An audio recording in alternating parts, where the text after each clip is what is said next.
വയനാട്ടിലെ ചൂരൽമലയിലും മുണ്ടക്കയിലും നമ്മൾ ദൃക്സാക്ഷിയായത് സമാനതകളില്ലാത്ത ഒരു വലിയ ദുരന്തത്തിനാണ്. ഉച്ചവരും ഉടയവരും ഇല്ലാത്ത നിരവധി പേർ. നാളേക്ക് വേണ്ടി കണ്ട സ്വപ്നങ്ങൾ വെറും സ്വപ്നങ്ങളായി മാത്രം ബാക്കി വെച്ച് ഒരു നാട് മുഴുവൻ ഒറ്റ രാത്രി കൊണ്ട് ഇല്ലാതായി. 2000-ഓളം പേരാണ് നിലവിൽ വയനാട്ടിലെ പല ക്യാമ്പുകളിലും കഴിയുന്നത്. കേരളം പല ആവർത്തി കേന്ദ്രത്തോട് വയനാട് ദുരന്തം ദേശീയ ദുരന്തമായി പ്രഖ്യാപിക്കാൻ ആവശ്യപ്പെട്ടിട്ടുണ്ടായിരുന്നു. ഔദ്യോഗികമായും അനൗദ്യോഗികമായും ഈ വിഷയം കേന്ദ്രത്തിന് മുൻപിൽ അവതരിപ്പിച്ചിട്ടുമുണ്ട്. എന്താണ് ദേശീയ ദുരന്തം?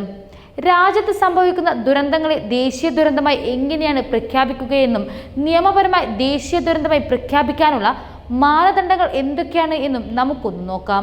2005 ഡിസാസ്റ്റർ മാനേജ്മെന്റ് ആക്ടിലെ വകുപ്പനുസരിച്ച് അപകടങ്ങളെ നിയമപരമായി ദുരന്തം എന്ന് നിർവചിക്കുന്നത്. ദുരന്തം എന്നാൽ ഏതെങ്കിലും പ്രദേശത്ത് സ്വാഭാവികമായോ മനുഷ്യനിർമ്മിതമായോ കാരണങ്ങളാൽ ആകസ്മികമായോ അശ്രദ്ധ കൊണ്ടോ ഉണ്ടാകുന്ന വലിയ അപകടങ്ങളെയാണ് ഇങ്ങനെ പറയുന്നത്.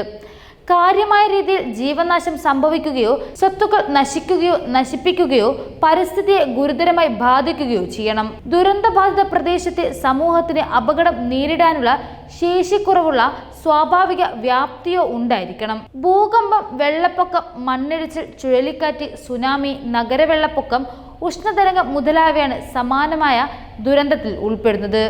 ആണവ, ജൈവ, രാസ സ്വഭാവമുള്ള മനുഷ്യനിർമ്മിത ദുരന്തങ്ങളും ഇതിൽ ഉൾപ്പെടും. ദേശീയ ദുരന്തത്തെ നിർവചിക്കുന്നതിനുള്ള നിർദ്ദേശം കേന്ദ്ര സർക്കാർ നേരത്തെ പരിശോധിച്ചിരുന്നു. എന്നാൽ പ്രകൃതി ദുരന്തത്തെ ദേശീയ ദുരന്തമായി പ്രഖ്യാപിക്കാൻ പ്രത്യേകമായ എക്സിക്യൂട്ടീവ് സംവിധാനങ്ങളോ നിയമപരമായ വ്യവസ്ഥകളോ ഇല്ലെന്നാണ് വസ്തുത. അതുകൊണ്ട് തന്നെ ഏതെങ്കിലും ദുരന്തത്തെ ദേശീയ ദുരന്തമായി പ്രവചിക്കാൻ നിശ്ചയിച്ച മാനദണ്ഡമില്ല.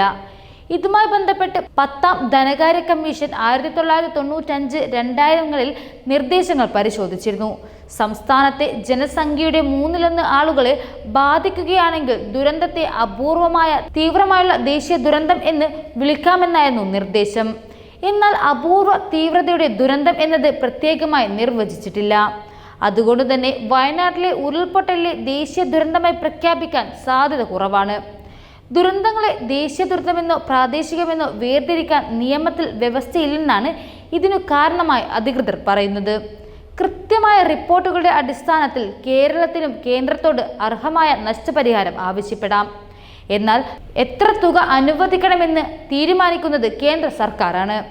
കേരളത്തിലുണ്ടായ 2018 പ്രളയത്തെയും ദേശീയ ദുരന്തമെന്ന് കേന്ദ്ര സർക്കാർ പ്രഖ്യാപിച്ചിരുന്നില്ല.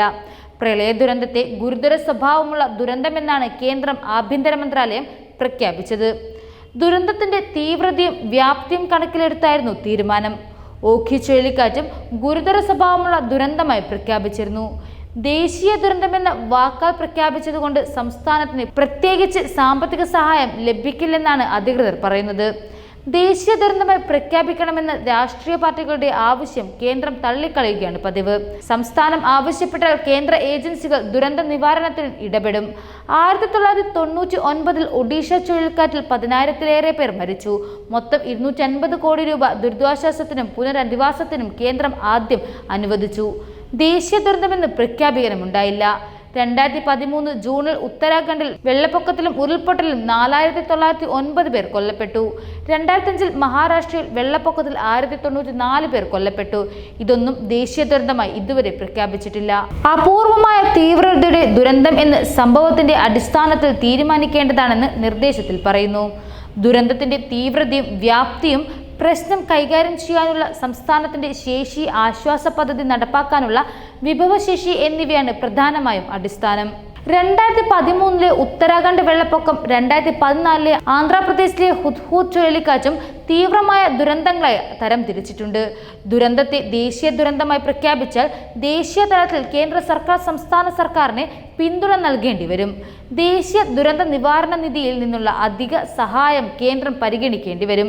കേന്ദ്രവും സംസ്ഥാനവും തമ്മിൽ 3.1 അനുപാതത്തിൽ പങ്കിട്ടാണ് ദുരന്ത നിവാരണ ഫണ്ട്, അതായത് CRF രൂപീകരിക്കുക. സംസ്ഥാനത്തിന് വിഭവങ്ങൾ അപര്യാപ്തമാകുമ്പോൾ NCCF-ൽ നിന്നും അധിക സഹായം പരിഗണിക്കും. NCCF-ന് 100% ധനസഹായം നൽകുന്നത് കേന്ദ്ര സർക്കാരാണ്. വായ്പകളുടെ തിരിച്ചടവിന് ആശ്വാസം, ദുരന്തബാധിതർക്ക് ഇളവ് വ്യവസ്ഥയിൽ പുതിയ വായ്പകൾ എന്നിവ അനുവദിക്കുമെന്നും പരിഗണിക്കും. 2009 ദേശീയ ദുരന്ത നിവാരണ നയം അനുസരിച്ചാണ് ഫണ്ടിംഗ് രീതി തീരുമാനിക്കുക. ദേശീയ ക്രൈസിസ് മാനേജ്മെന്റ് കമ്മിറ്റിയാണ് ദേശീയ ദുരന്തത്തിന്റെ സാമ്പത്തിക സഹായങ്ങൾ കൈകാര്യം ചെയ്യുക. ക്യാബിനറ്റ് സെക്രട്ടറിയാണ് ഇക്കാര്യങ്ങൾ നേതൃത്വം നൽകുക. ദുരിതബാധിത സംസ്ഥാനങ്ങളിലേക്ക് വിവിധ കേന്ദ്ര മന്ത്രാലയ സംഘങ്ങളെ നിയോഗിക്കും. നാശനഷ്ടങ്ങളും ആവശ്യമായ ദുരിതാശ്വാസ സഹായങ്ങളും ഇവരാണ് വിലയിരുത്തുക. കേന്ദ്ര ആഭ്യന്തര സെക്രട്ടറിയുടെ നേതൃത്വത്തിലുള്ള ഇന്റർ മിനിസ്റ്റീരിയൽ ഗ്രൂപ്പ് മൂല്യനിർണ്ണയം നടത്തുകയും NDRF NCCF സഹായത്തിന്റെ തോത് ശുപാർശ ചെയ്യുകയും ചെയ്യും. ഇതിന്റെ അടിസ്ഥാനത്തിലാണ് ഉന്നതതല സമിതി കേന്ദ്ര സർക്കാരിന് അംഗീകാരം നൽകുന്നത്. ധനമന്ത്രി ചെയർമാനും ആഭ്യന്തരമന്ത്രി, കൃഷിമന്ത്രി, മറ്റു അംഗങ്ങളും ഉൾപ്പെടുന്നതാണ് ഈ സമിതി. നിലവിൽ വയനാട് ഉരുൾപൊട്ടൽ ദേശീയ ദുരന്തമായി പ്രഖ്യാപിച്ചിട്ടില്ല. പ്രഖ്യാപിക്കാൻ സാധ്യതയില്ല എന്നാണ് നിലവിലെ വിവരം. അതായത് ദേശീയ ദുരന്തമായി പ്രഖ്യാപിക്കാനുള്ള ദുരന്തമല്ല വയനാട്ടിൽ സംഭവിച്ചത് എന്നാണ് കേന്ദ്രത്തിന്റെ വിലയിരുത്തൽ.